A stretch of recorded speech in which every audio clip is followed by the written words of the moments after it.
नमस्कार, मैं कमल कौशिक। 24 की खबर देखना आप शुरू कर चुके हैं। 2024 के इलेक्शन से पहले बहुत कुछ देखने को मिल रहा है। अब 2024 साल भी आ चुका है। इंतजार ज्यादा नहीं करना पड़ेगा, लेकिन लंबा इंतजार किसका है, सवाल बड़ा है। अब जनता के पास ये मौका है कि वो अपने नेताओं की बातों को सुने और बहुत ध्यान से सुने, उन पार्टियों की नीतियों के बारे में भी जाने जो उनका भविष्य संवार सकते हैं। इसलिए 24 की खबर इस कार्यक्रम में हम आपको उन नेताओं की बातें ही बताते भी हैं, दिखाते भी हैं, मायने भी समझाते हैं। 2024 के इस साल की शुरुआत में कौन नेता और क्या पार्टी बताती है, कहती है, आइए 24 की खबर में शुरुआत कर लेते हैं। प्रधानमंत्री नरेंद्र मोदी की बात करें तो उन्होंने एक दीक्षांत समारोह में कई बातें कही। उन्होंने ये भी कहा कि देश बदल रहा है और प्रत्येक स्नातक 2042 तक एक विकसित भारत बनाने में योगदान भी दे सकता है। उन्होंने आगे ये भी कहा कि मुझे युवा पीढ़ी से बहुत उम्मीद है, लोगों की क्षमता पर भरोसा है कि ये 2047 के वर्ष को हमारे इतिहास के लिए सबसे महत्वपूर्ण देश में योगदान देने में कामयाब रहेंगे। Every graduate here can help contribute to creating a developed India by 2047.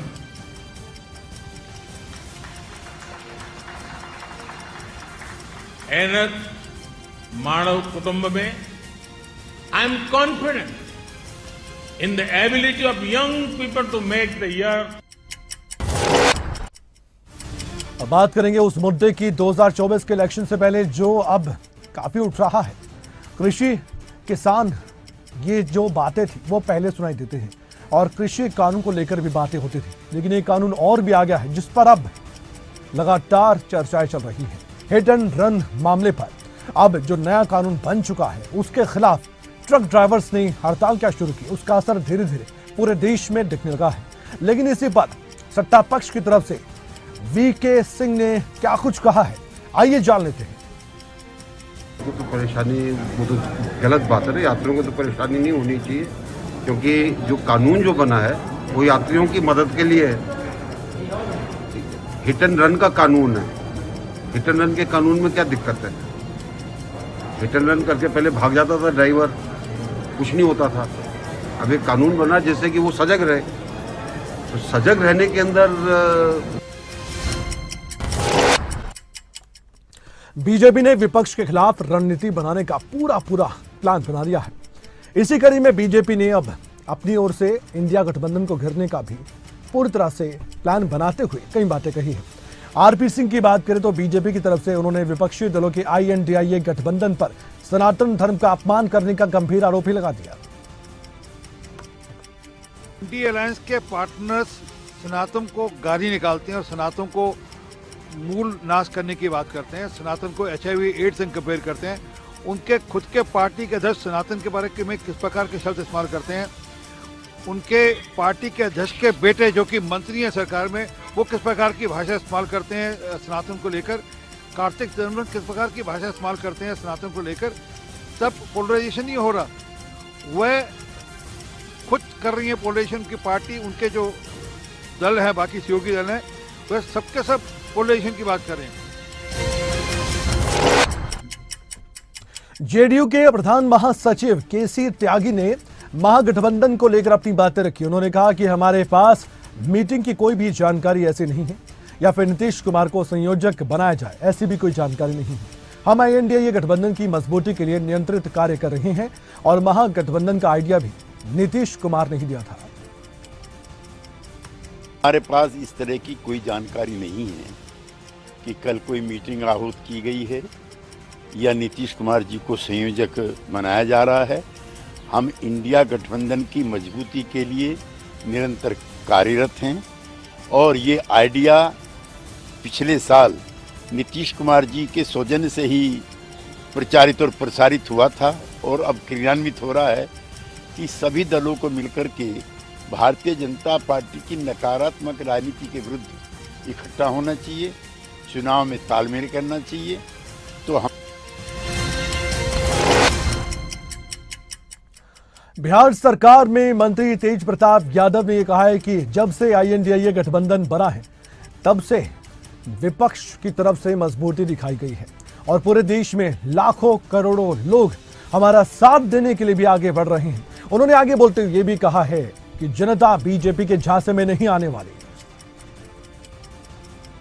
जब से इंडिया महागठबंधन की आगाज हुआ है, पूरे देश में लाखों करोड़ों लोग इंडिया महागठबंधन का साथ देने के लिए बढ़ चढ़ के हिस्सा ले रही है। और कोई भी यात्रा ही निकाले, पहले तो राम को आगे करके लोग यात्रा निकालते हैं, अब लवकुश उनके जो राम जी के जो पुत्र हैं उनको लेकर के यात्रा निकाले। अब पिछले बार भी चुनाव जो हुआ था जिसमें उनकी बुरी तरीके से हार हुई थी, जो हनुमान जी का जो गदा लेकर के जो चले थे वही गदा उनको लगा था। तो ऐसा ना कि राम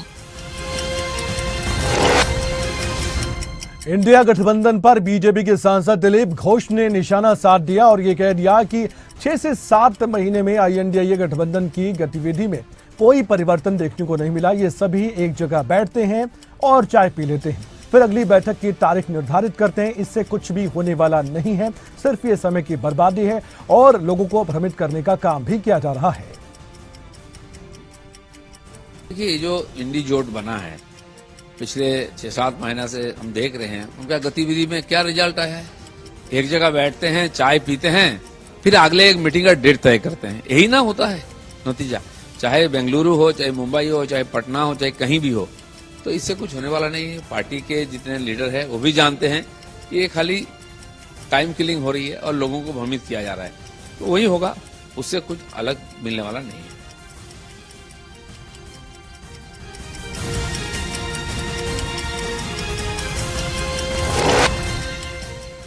विपक्षी दलों के एकजुट होने के बाद से अब देखा जा रहा है कि उनके सामने सबसे बड़ी समस्या सीटों के बंटवारे को लेकर है।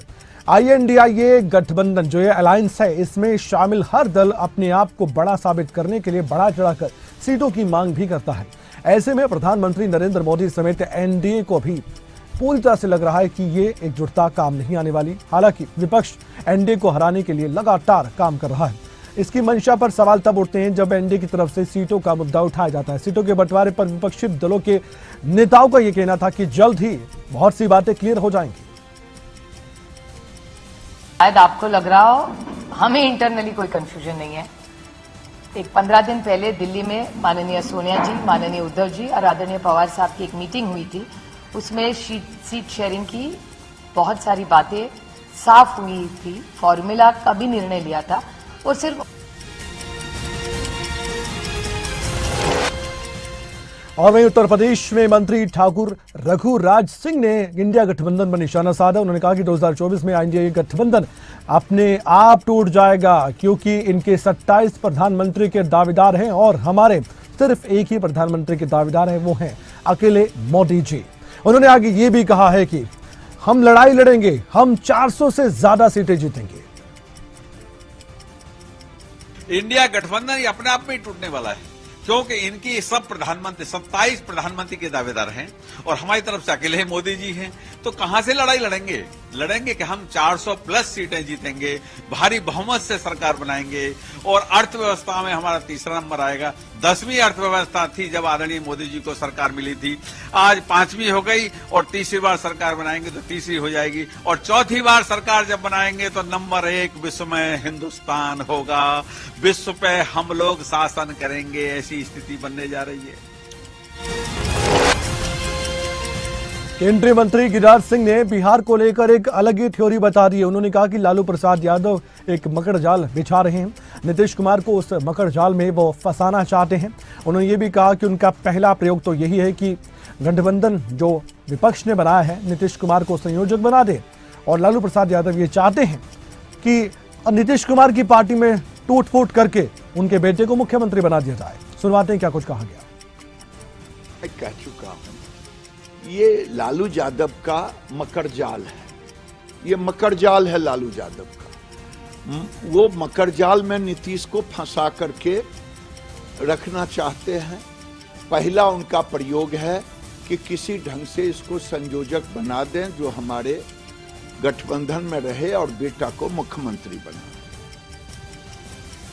यही मकर जाल है। और इस मकर जाल में अगर कोई बनाने के लिए तो तैयार होगा नहीं। AIM-IM अध्यक्ष असदुद्दीन ओवैसी भी चर्चाओं में बने हुए हैं। उनका एक बयान सामने आया था जिस पर बीजेपी ने निशाना साध दिया है। बीजेपी के सांसद और तेलंगाना बीजेपी के प्रदेश अध्यक्ष जी किशन रेड्डी ने अपनी ओर से प्रतिक्रिया जाहिर की है और ये भी कह दिया है कि असदुद्दीन ओवैसी सांप्रदायिक बयान ही देंगे। उनका पूरा रास्ता भी यही है, मंजिल भी यही है और पार्टी भी यही है, इसलिए उनसे कुछ और अपेक्षा भी नहीं की जा सकती। असदुद्दीन ओवैसी कम्युनल स्टेटमेंट ही देंगे। वो कभी जो हिंदूज के बीच में गैप लाने के लिए प्रयास करेंगे। उनका रास्ता वही है, उनका मंजिल भी वही है, उनका पार्टी भी वही है, उनका ग्रैंडफादर भी वही है, वो रजाकारों का पार्टी है। इसलिए असदुद्दीन ओवैसी से इससे दूसरा एक्सपेक्टेशन नहीं करना चाहिए, यही बोलेंगे वो।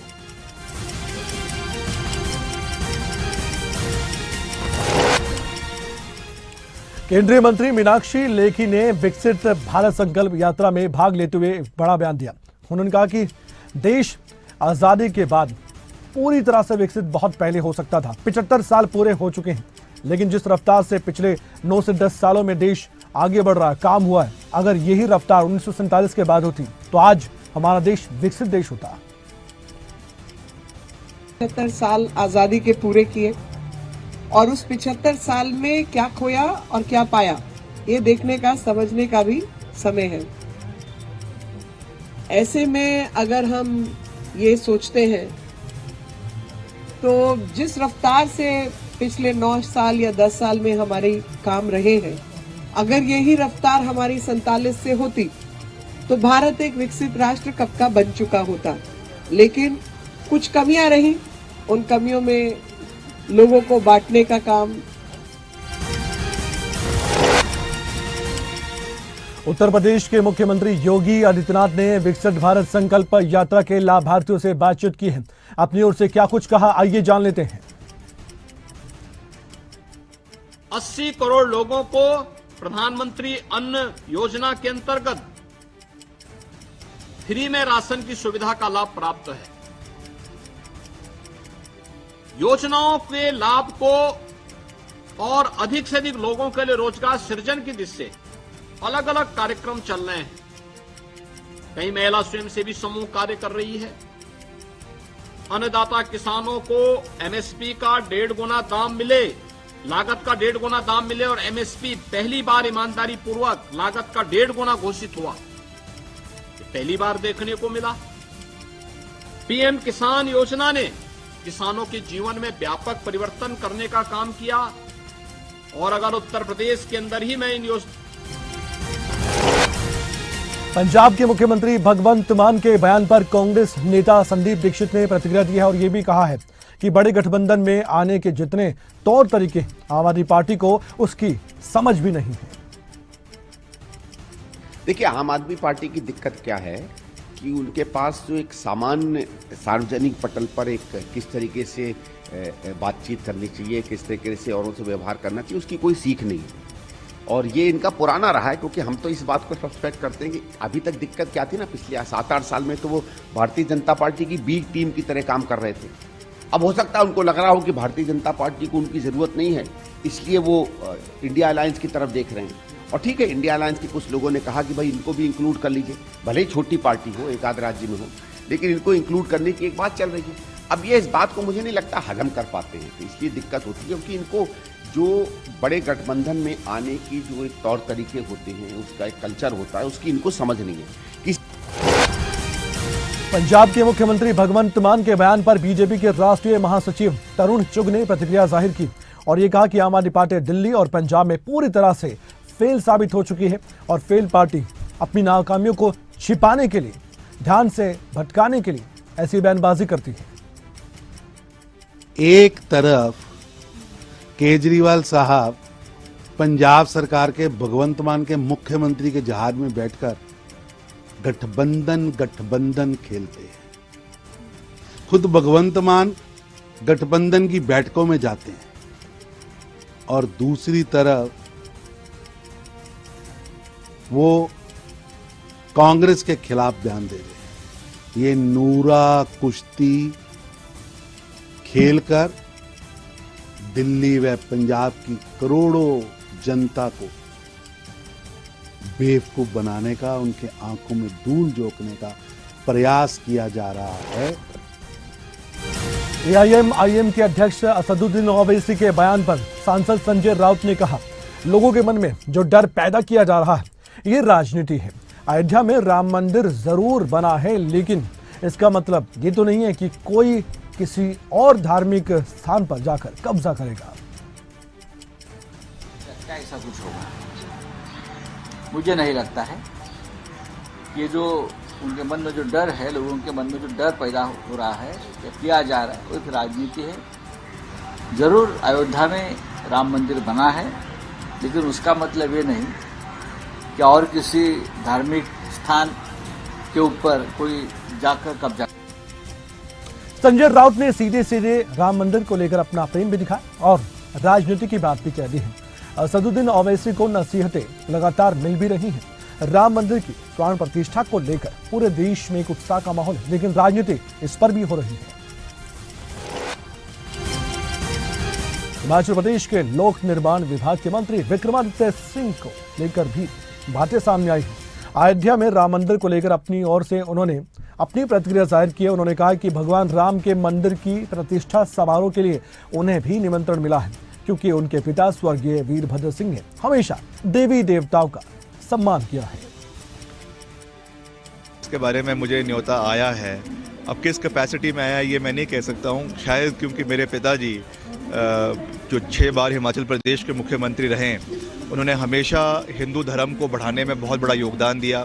उन्होंने पर्सनली राम मंदिर जब बन रहा था उसके निर्माण के लिए सहयोग दिया, और साथ ही साथ हिमाचल पहला राज्य था जहां पर धर्मांतरण का कानून उनकी मुख्यमंत्री काल में हिमाचल के अंदर लाया गया। आज वो इस दुनिया में नहीं है, मगर शायद एक सम्मान के रूप में विश्व हिंदू परिषद ने और जो मंदिर ट्रस्ट के मेंबर्स हैं उन्होंने हमको न्योता दिया है।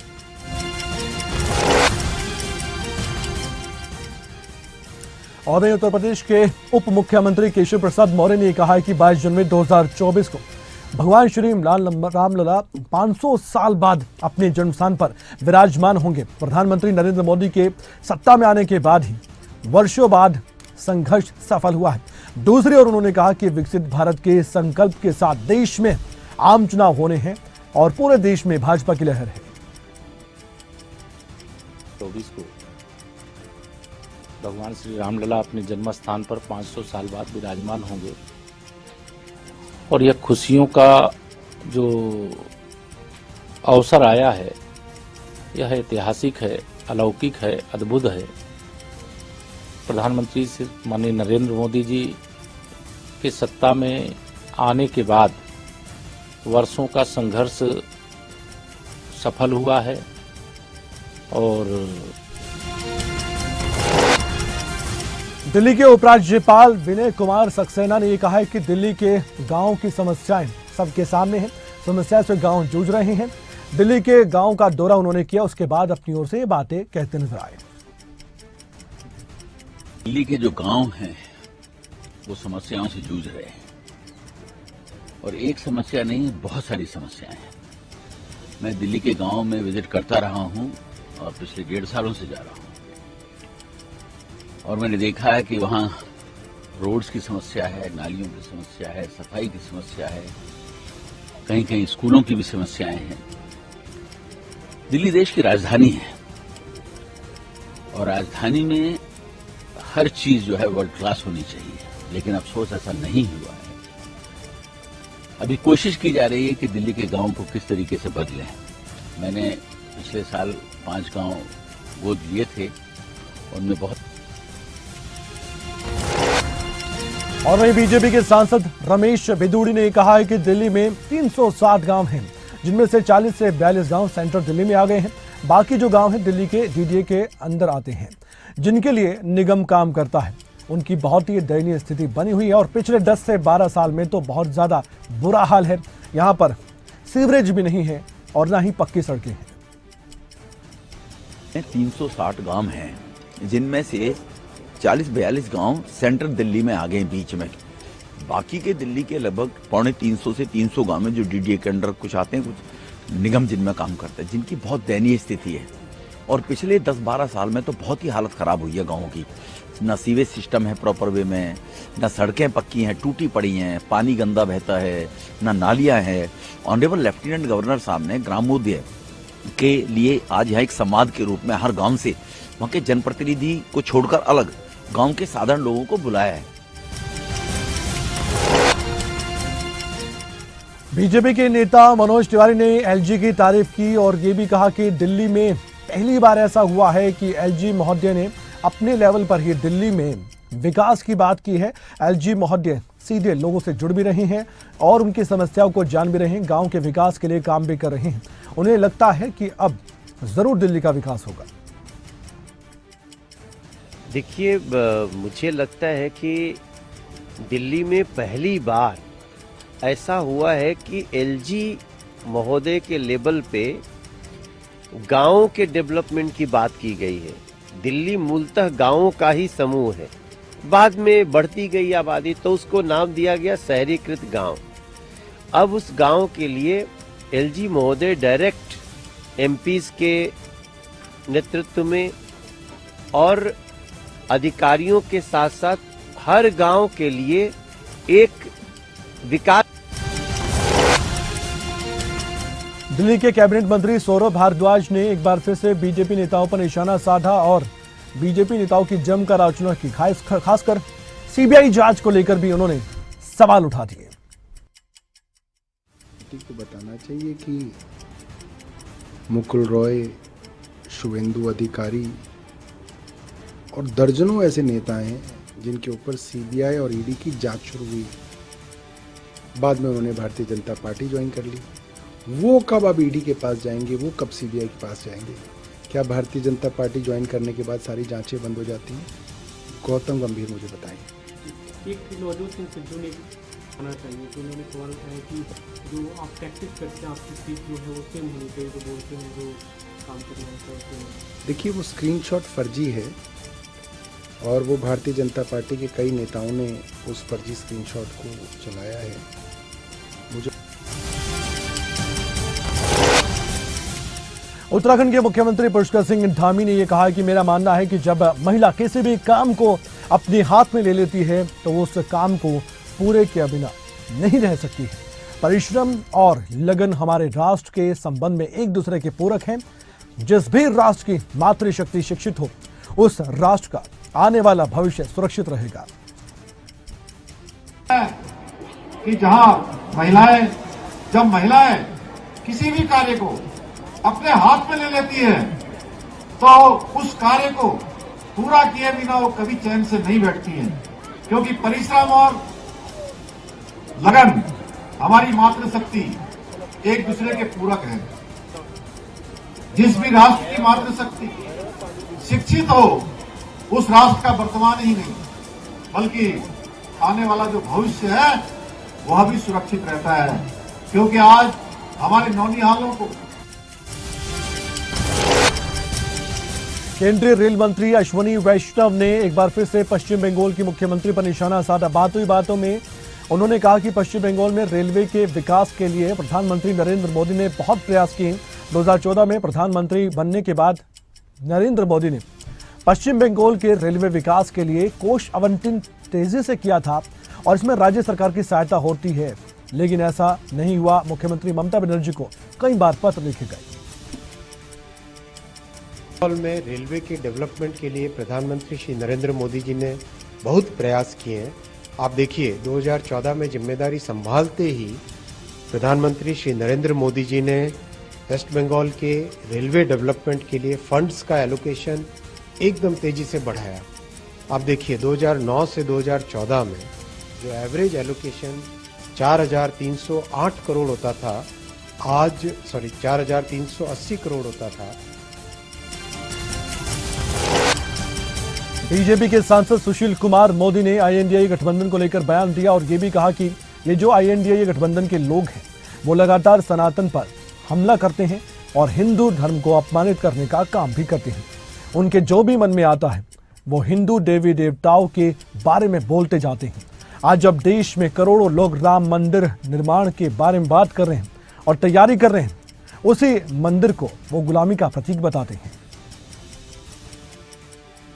तो ये जो इंडी गठबंधन के लोग हैं, वो चाहे फतेह बहादुर हो या चंद्रशेखर हो या दयानिधि मारन हो या उदयनिधि हो या स्वामी प्रसाद मौर्य हो, ये लोग लगातार सनातन पर हमला कर रहे हैं और लोग हिंदू धर्म को अपमानित करने का काम कर रहे हैं। इनको ये हिम्मत नहीं है कि क्रिश्चियनिटी या इस्लाम के बारे में एक शब्द बोल सके, कि हिंदुओं को कमजोर समझते हैं, हिंदुओं को बटे हुए समझते हैं। 24 की खबर में फिलहाल आज के लिए इतना ही। अपना ख्याल रखिए, देखते रहिए खबरें अभी तक। नमस्कार।